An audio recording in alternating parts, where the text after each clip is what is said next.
Hello everybody, I am Dr. Lodhi Kanis Fatma, Head of the Department Political Science from JTR Science and Commerce College.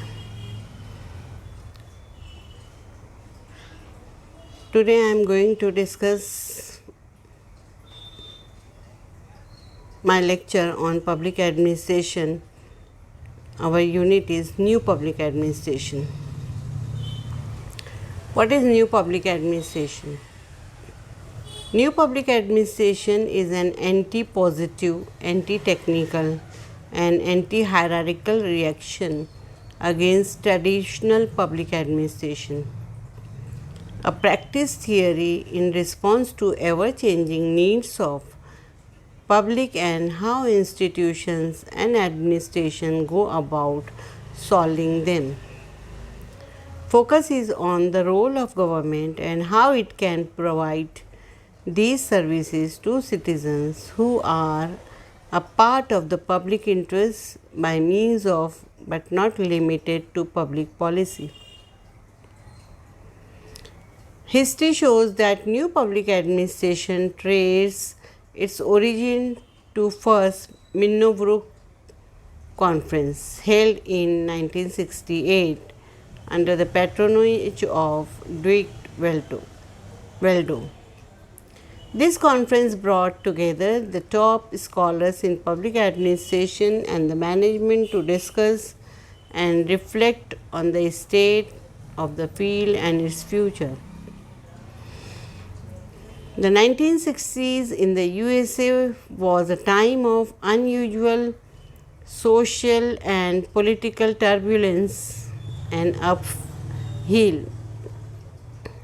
In this context, Waldo concluded that neither the study nor the practice of public administration was responding suitably to the part of the reasoning of this. Waldo argued was the general mistrust that had come associated with the public administration itself. A call to revamp the ethical obligation of the service sector was necessary in rebuilding the public trust of government and bureaucracy, in which had been plagued by corruption and the narrow self-interest of others.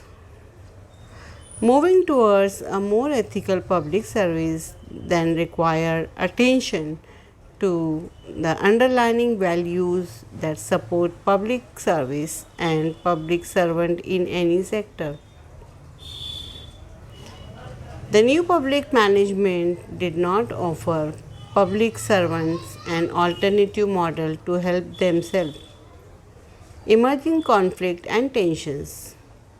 Concept of citizenship, democracy or public interest have evolved over time and they are continuing to evolve.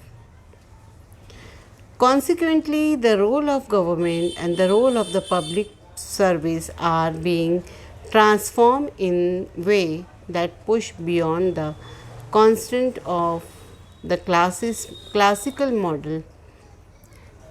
He lenses of varying perspective can challenge, clarify and create a history that boosts enough depth to service as not a history in traditional sense but also an interactive timeline.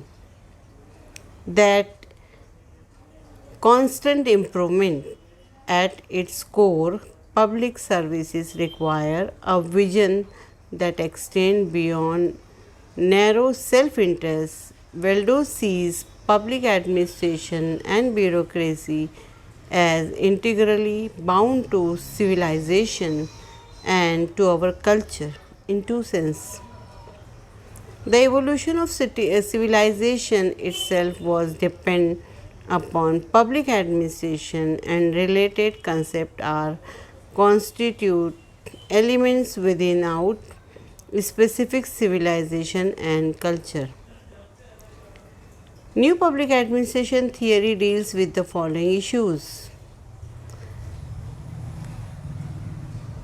democratic citizenship refers directly to the belief in creating a government where the common man has a voice in politics.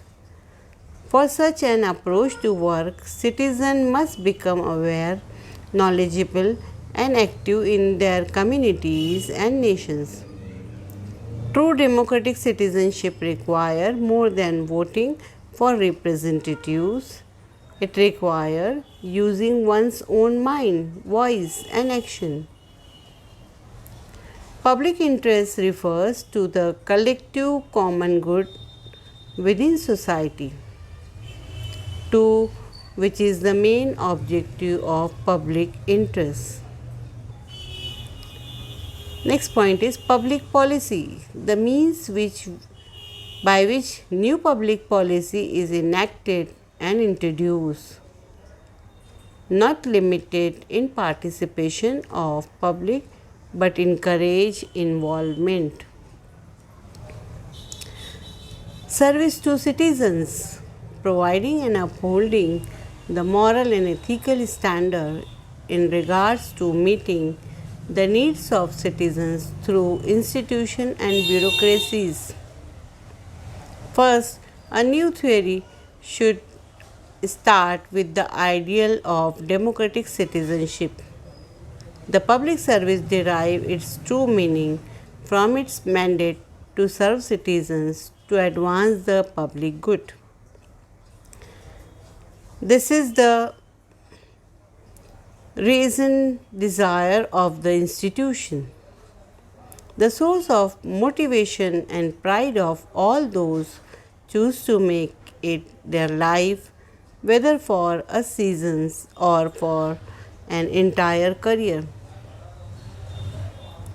So this is the concept of new public administration. Hope that you can understand this concept after this lecture. Thank you very much.